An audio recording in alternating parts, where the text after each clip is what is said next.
In this video, I will show you how to fix direct message on TikTok. So to get started, go ahead and check your age and account type. So TikTok only allows DMs for users age 16 and older. If you're underage or using a business account, DMs may be restricted.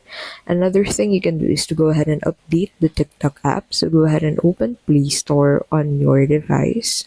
And then from here, go ahead and head over into the search section and then search for TikTok.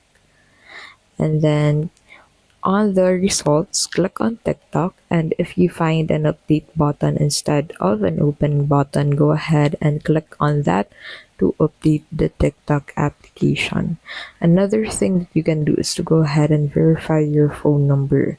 TikTok may require phone number verification to unlock messaging features.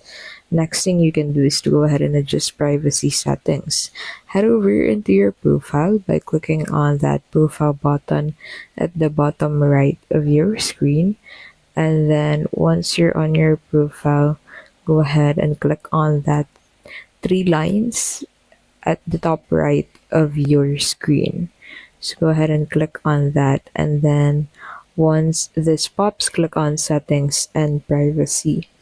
And then once you're in here, look for direct messages. So go ahead and scroll down and look for that. And then once you find direct messages, set it to everyone. And that is how you can basically fix direct message on TikTok.